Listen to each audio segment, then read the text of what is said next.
दोस्तों, मैं मैथ ब्रास्टर पर आकाश तिवारी आप सभी दोस्तों का बहुत बहुत स्वागत करता हूं। जैसा कि स्टैटिक जीके का आप लोग रोजाना टेस्ट दे रहे थे, आज फिर उसी के आगे टेस्ट आपका होगा, टेस्ट नंबर 12।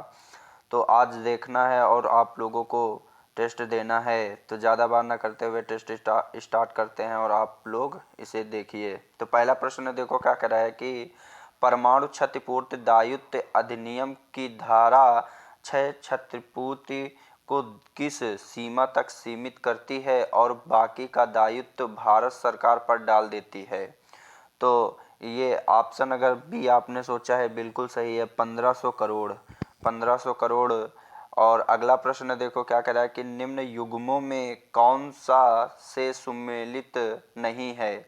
तो बिहू असम बिल्कुल सही है, घूमर राजस्थान का नृत्य बिल्कुल सही है, भांगड़ा केरल ये गलत है। भांगड़ा कहाँ का है तो आपको पता है, पंजाब का है। तो भांगड़ा पंजाब, तो यहाँ आप जो होगा ये आपका तीसरा जो है ये सुमेलित नहीं है, और लावनी महाराष्ट्र का है। तो ये आपका बिल्कुल सही है। तो इसका क्या हो जाएगा आपका, केवल बी, इसका ऑप्शन हो जाएगा केवल बी, मतलब कि इसमें जो तीसरा है वो गलत है। तो अगला देखो प्रश्न क्या कह रहा है, कह रहा कि दक्षिण भारत की प्रथम मेट्रो रेल सेवा का शुभारंभ 20 अक्टूबर 2011 को हुआ।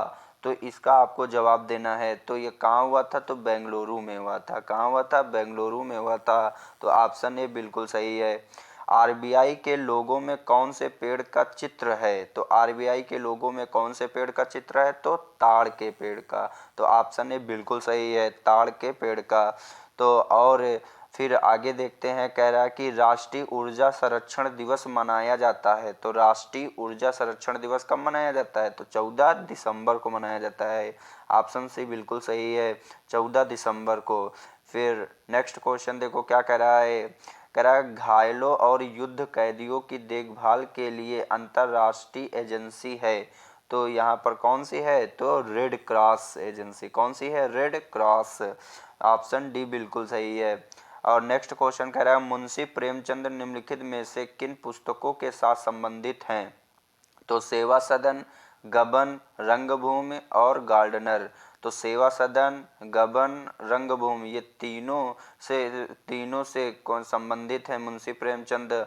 जो गार्डनर हैं इनसे नहीं। तो इसमें कौन सा हो जाएगा, पहला, दूसरा और तीसरा, ये तीनों। तो इसमें ऑप्शन डी बिल्कुल सही हो जाएगा। सेवा सदन, गबन, रंगभूमि इन पुस्तक से संबंधित कौन है, मुंशी प्रेमचंद। फिर रविंद्रनाथ टैगोर, ये याद रखना, गार्डनर जो है ये रविंद्रनाथ टैगोर हैं। फिर उसके बाद लावेर कप संबंधित है। तो लावेर कप किससे संबंधित है, तो टेनिस से संबंधित है, इसे याद रखना। लावेर कप संबंधित है टेनिस से। तो आप लोग देख रहे हो कि हर सेट में आपको खेल से संबंधित प्रश्न रोजाना दिए जा रहे हैं। तो इनको भी आप लोग याद रखना, और इससे प्रश्न हर एग्जामों में बनते जरूर हैं। अगला प्रश्न देखो कह रहा कि हिडकल परियोजना कर्नाटक में किस नदी पर है। तो हिडकल परियोजना कर्नाटक में किस नदी पर है, तो आपको इसका जवाब देना है तो घाट प्रभा नदी पर। कौन सी नदी पर, घाट प्रभा नदी पर। ऑप्शन बी बिल्कुल सही है। नेक्स्ट देखो कह रहा है कि निम्न में से किसे इस्पात का चौखटा की संज्ञा दी गई है। तो निम्न में से किसे इस्पात का चौखटा की संज्ञा दी गई है, तो भारतीय नागरिक सेवा। भारतीय नागरिक सेवा ICS। तो ऑप्शन ए बिल्कुल सही हो जाएगा, भारतीय नागरिक सेवा। अगला प्रश्न देखो क्या कह रहा है, कह रहा है कि वर्ष 2011 में गठित नवीनतम राष्ट्र दक्षिणी सूडान की राजधानी कौन सी है। तो दक्षिण सूडान की राजधानी तो जुबा। कौन सी है, जुबा। तो दक्षिण सूडान की राजधानी जुबा है। अगर सिर्फ सूडान की पूछता तो खार्तूम हो जाता। क्या हो जाता, खार्तूम हो जाता। फिर नेक्स्ट देखो क्या कह रहा है कि नेक्स्ट है क्वेश्चन, तो उसका आपको जवाब देना है। कह रहा सूची 1 को सूची 2 से सुमेलित कीजिए तथा सूचियों के नीचे दिए गए कूट से सही उत्तर चुनिए। तो आपको बताना है। तो इसमें कह रहा है कि ग्लोबल पोजीशनिंग प्रणाली GPS रूस कंपास नेविगेशन प्रणाली, CNS यूरोपीय संघ, गैलीलियो पोजीशनिंग प्रणाली अमेरिका, ग्लोनास नेविगेशन प्रणाली चीन। तो इसमें आपको मिलान करना है, तो इसका क्या होगा, ग्लोबल पोजीशनिंग प्रणाली GPS जो है वो कहाँ है, अमेरिका। तो इसका क्या हो जाएगा, पहले का तीसरा हो जाएगा। कंपास नेविगेशन प्रणाली, इसका क्या हो जाएगा, चीन। क्या हो जाएगा, दूसरे का चौथा। गैलीलियो पोजीशनिंग प्रणाली, तो इसका क्या हो जाएगा, यूरोपीय संघ, तो इसका दूसरा हो जाएगा। ग्लोनास नेविगेशन प्रणाली, तो इसका क्या हो जाएगा, तो पहला रूस हो जाएगा। तो क्या हो जाएगा, रूस हो जाएगा। तो आपने देखा पहले का तीसरा, दूसरे का चौथा, तीसरे का दूसरा, चौथे का पहला, तो ऑप्शन क्या हो जाएगा, बी बिल्कुल सही हो जाएगा। कौन सा हो जाएगा, बी बिल्कुल सही हो जाएगा। नेक्स्ट क्वेश्चन देखते हैं। तो नेक्स्ट क्वेश्चन कह रहा है the March of mobile money निम्न में से किसकी पुस्तक की, ये आपको बताना है। तो आपको बताना है, तो पहला देखो दिया है आबिद हुसैन एवं नितिन देसाई की, ये भी नहीं होगा। योगेंद्र अलग एवं संजीव साल्यान की, ये भी नहीं। रजनीश मेहरा एवं प्रभात पटनायक की, ये भी नहीं। तो सैम पित्रोदा एवं मेहुल देसाई की, ये बिल्कुल सही आपका ऑप्शन हो जाएगा डी, सैम पित्रोदा एवं मेहुल देसाई की है। नेक्स्ट, एशिया की पहली भूमिगत जल विद्युत परियोजना भारत के निम्नलिखित राज्यों में से किस में संबंधित है। तो ये आपको बताना है, अच्छा प्रश्न है, तो इसे नोट भी कर लेना। एशिया की पहली भूमिगत जल विद्युत परियोजना भारत के निम्नलिखित राज्यों में से किस में स्थित है। तो ये हिमाचल प्रदेश में है। कहाँ है, हिमाचल प्रदेश में है। नेक्स्ट है यूरोपीय संसद का मुख्यालय कहाँ है। तो देख लो, मुख्यालय से संबंधित प्रश्न आपको दिए हैं, तो इससे भी आप लोग जरूर नोट कर लेना। तो यूरोपीय संसद का मुख्यालय कहाँ है, लग्जमबर्ग में। कहाँ है, लग्जमबर्ग। ऑप्शन बी बिल्कुल सही हो जाएगा। फिर नेक्स्ट क्वेश्चन देखते हैं। कह रहा तवांग मठ कहाँ स्थित है। तो तवांग मठ अरुणाचल प्रदेश में है। कहाँ है, अरुणाचल प्रदेश में है। कंबाला कहीं जाने वाली वार्षिक भैंसा दौड़ जो एक उत्सव है, किस भारतीय राज्य में मनाई जाती है। तो इसका जवाब आपको देना है। अच्छा प्रश्न है, तो इसे भी आप लोग जरूर नोट करना। तो ये कहाँ है, तो कर्नाटक में मनाई जाती है। किस राज्य में, कर्नाटक में। महाभारत युद्ध कितने दिनों तक चला था। तो 18 दिनों तक चला था। कितने दिनों तक, 18 दिनों तक चला था। नेक्स्ट कह रहा है कि एक कॉम्पैक्ट डिस्क में किस तकनीक का इस्तेमाल किया जाता है। तो एक कॉम्पैक्ट डिस्क में किस तकनीक का इस्तेमाल किया जाता है, तो लेजर का इस्तेमाल किया जाता है। तो ऑप्शन बी बिल्कुल सही हो जाएगा। नेक्स्ट है अंतर्राष्ट्रीय अंतरिक्ष विश्वविद्यालय का वैश्विक मुख्यालय कहाँ पर है। तो इसका जवाब देना है आपको। तो इसका हो जाएगा फ्रांस। तो ऑप्शन डी बिल्कुल सही हो जाएगा।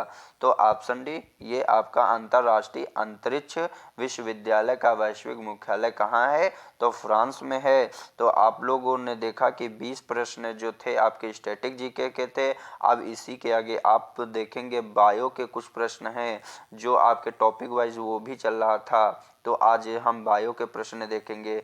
तो देखो, पहला कह रहा है कि त्वचा से प्रतिदिन पानी खर्च होता है लगभग। तो त्वचा से 400 मिलीलीटर पानी खर्च होता है। कितना, 400 मिलीलीटर पानी खर्च होता है। फिर दूसरा देखो, कह रहा है ह्यूमरस हड्डी स्थित है। तो ह्यूमरस हड्डी स्थित है। तो ह्यूमरस हड्डी ऊपरी लिम्ब मतलब हाथ में स्थित है। अगला देखो, कह रहा है कि मनुष्य का अंगूठा बाकी अंगुलियों की अपेक्षा अधिक स्वतंत्रता से गति करता है क्योंकि इसमें उपस्थित होता है। तो इसमें आपको देखना है। तो यहाँ पर कहा है कि मनुष्य का अंगूठा बाकी अंगुलियों की अपेक्षा अधिक स्वतंत्रता से गति करता है क्योंकि इसमें उपस्थित होता है। तो क्या कौन सी संधि इसमें होती है? तो सैंडल संधि। तो यहाँ पर क्या हो जाएगा? सैंडल संधि के कारण मनुष्य का अंगूठा बाकी अंगुलियों की अपेक्षा अधिक स्वतंत्रता से गति करता है। तो इसे जरूर याद रखना। नेक्स्ट देखो क्या कह रहा है, क्वेश्चन देखना है आपको। कह रहा कि कैल्शियम की आवश्यकता निम्नलिखित में किस निमित्त है? तो कैल्शियम की आवश्यकता निम्नलिखित में से किस में निमित्त है? तो इसका जवाब देना। तो ये आपको सभी को पता होगा कि हड्डियों के विकास के लिए। तो हड्डियों के विकास के लिए कैल्शियम की आवश्यकता होती है और खून का जमना विटामिन के कारण होता है। खून का जमना किस विटामिन के कारण होता है? तो विटामिन के कारण होता है। नेक्स्ट, मानव शरीर में सबसे छोटी हड्डी कौन सी है? तो मानव शरीर की सबसे छोटी हड्डी स्टेपीज है। तो मानव शरीर में सबसे छोटी हड्डी स्टेपीज है जो कान में होती है। हड्डियां कंक्रीट जैसी मजबूत और ग्रेनाइट जैसी कठोर होती हैं। हड्डियों का अध्ययन ऑस्टियोलॉजी कहलाता है। और कैल्शियम यह विटामिन डी के साथ हड्डियों तथा दांतों को दृढ़ता प्रदान करता है। बाल्यावस्था में कुछ हड्डियों की संख्या लगभग 208 होती है। तो इसे ये जरूर याद रखना। नेक्स्ट देखो कह रहा है कि ऑस्टियोपोरोसिस किस रोग से संबंधित है? तो हड्डी से। ऑस्टियोपोरोसिस किस रोग से संबंधित है? तो हड्डी से। हड्डी और तो इसका देख लो, कुछ इंपॉर्टेंट फैक्ट हैं, इसको पढ़ लीजिए। ऑस्टियोपोरोसिस रोग हड्डी से संबंधित है। ऑस्टियोपोरोसिस रोग वयस्क में होता है और इस रोग का कारण विटामिन डी की कमी होना है। विटामिन डी का रासायनिक नाम कैल्सीफेरॉल है। विटामिन डी का स्रोत प्रातःकालीन सूर्य के प्रकाश भी है। मछली, यकृत, तेल, दूध, अंडे मुख्य स्रोत हैं। विटामिन डी की कमी से बच्चे में रिकेट्स रोग हो जाता है। मोस्ट इम्पॉर्टेंट प्रश्न है ये। अगला देखते हैं। अगला कह रहा है कि मानव शरीर में दो हड्डियों आपस में अस्थिबंध लिगामेंट से जुड़ी रहती हैं। ये आपको याद रखना है। अगला देखो प्रश्न क्या कह रहा है कि एक मानव हड्डी का जोड़ नहीं है। तो मानव के हड्डी का जोड़ नहीं है तो इससे क्या हो जाएगा?